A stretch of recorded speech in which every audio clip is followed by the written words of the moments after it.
In the final episode of this mini-series on keigo, I will explain what it means to speak incorrect keigo by showing you examples of incorrect keigo. At the end of the video, I will also discuss the notion of correct and incorrect language use. If you missed the previous 6 episodes, click the suggestion above. There are a few ways in which your keigo can be incorrect. 1. Using the wrong kind of keigo for a given social context. 2. Using the wrong word forms and sentence structures. 3. Using the wrong word to mean something. And 4. Underusing or overusing keigo. We'll have a look at each of these briefly. 1. Social errors. Keigo exists only as a social lubricant, and therefore the correct use of keigo is dependent on whatever social norms our society happens to have. Then, in what social contexts should you use keigo? Basically, you can and should use keigo whenever you should be polite. This includes when you are talking to a stranger, delivering a speech in front of an audience, writing a comment on YouTube, and so on. But of course, just because you should doesn't mean that everyone does use it in these situations. Just go to any Japanese YouTube comment section to find out how rude some people are. Then, when do you normally not use keigo? The answer to this question may vary depending on who you ask, but generally speaking, you don't use keigo towards your family members or close friends. You also don't use it towards people who are younger than you. In academic writing, we usually avoid any form of keigo whatsoever. Critiques and reviews also tend to be keigo-free, especially if the tone is critical. As for sonkeigo and kenjogo, these forms of keigo can only be applied to people of specific social positions relative to the speaker, so getting the social relationships wrong results in an incorrect use. Just a quick reminder, sonkeigo describes the actions or states of someone who has a higher social status than the speaker, whereas kenjogo describes the actions or states of the speaker, or members of any group that the speaker belongs to. Let's have a look at a few inappropriate examples. 先生にいただいてほしくてこれ作りました。先生にいただいてほしくてこれ作りました。In this case, いただく to eat is the kenjogo of 食べる. However, the person who is supposed to eat is sensei, the teacher, but teachers are supposed to have a higher social status. So instead, you should use kenjogo of 食べる, which is 召し上がる. Another example. 父は今家にいらっしゃいません。父は今家にいらっしゃいません。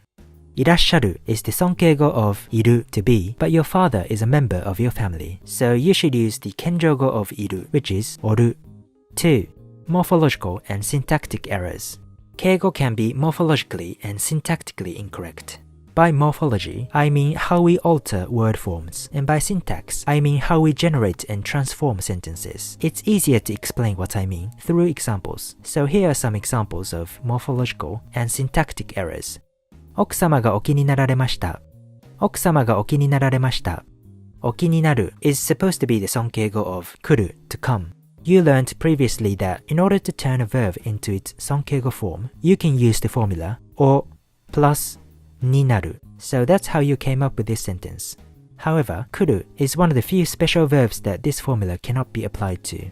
Instead, you should use one of its irregular forms, including いらっしゃる and お越しになる. Or you can use the other sonkeigo suffix られる as in 来られる。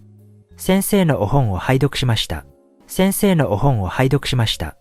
In this sentence, the verb phrase 拝読する is fine, but the noun phrase お本 is wrong.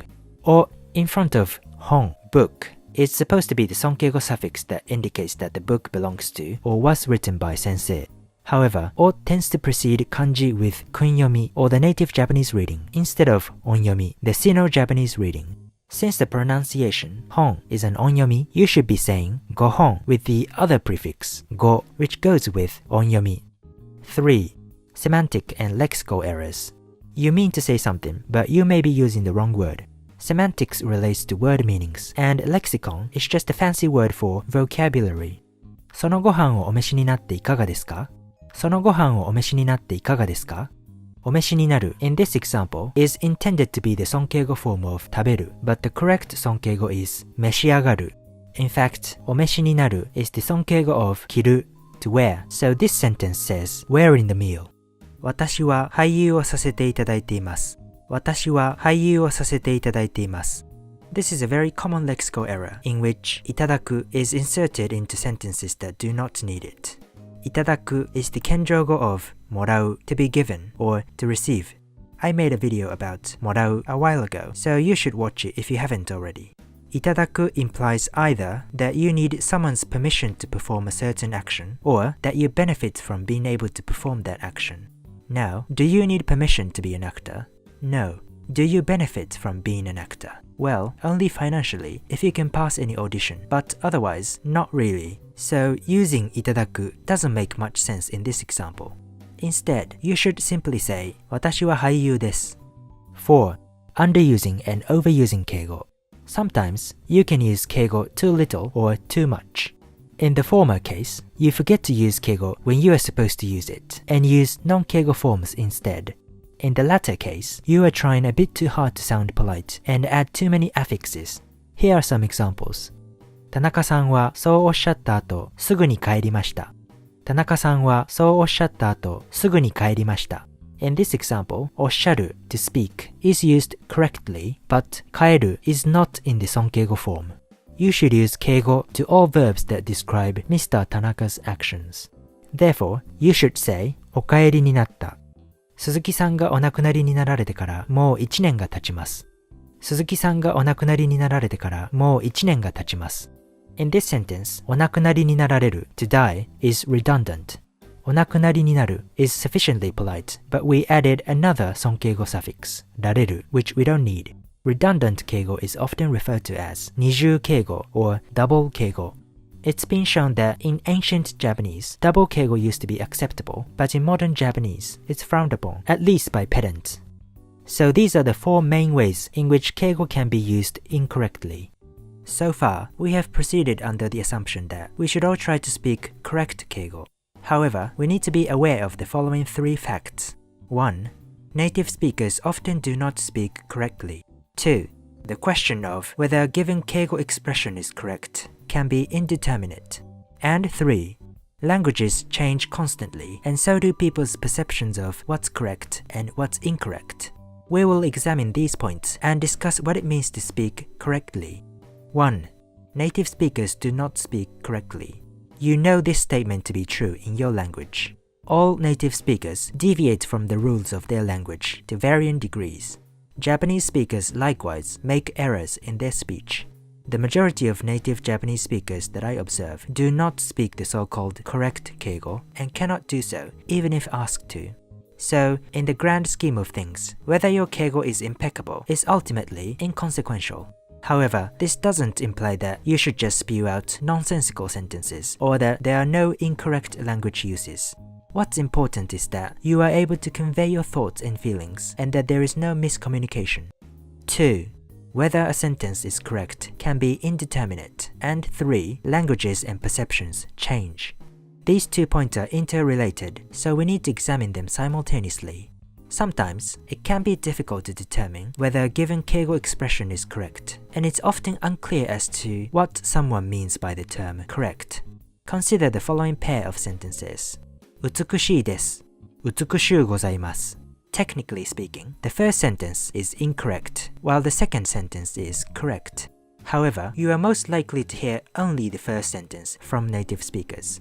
If you ask a random native speaker, they will likely say 1. That both are correct, 2. That they prefer to use the first sentence, and 3. That the second sentence sounds archaic and formal. Why?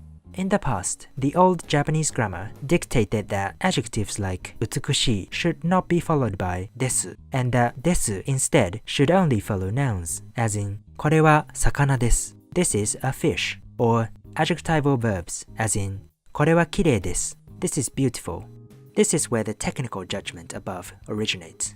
People also, presumably, internalized this rule and spoke accordingly. However, in formal writing and speech, this grammatical tendency also persists until this day, and people still avoid combining です with adjectives, since they feel that this combination has an informal ring to it. Moreover, the modal verb だ, which is the non-teineigo equivalent of です, still obeys the old rule such that だ cannot follow adjectives, as in これは美しいだ This is beautiful. This is another reason why some people argue against using です with adjectives. Nevertheless, the Japanese language has been changing, and so have people's judgments of what is correct and incorrect. Nowadays, most people use the formula adjective plus desu in their everyday conversations, and they perceive this formula to be grammatically correct.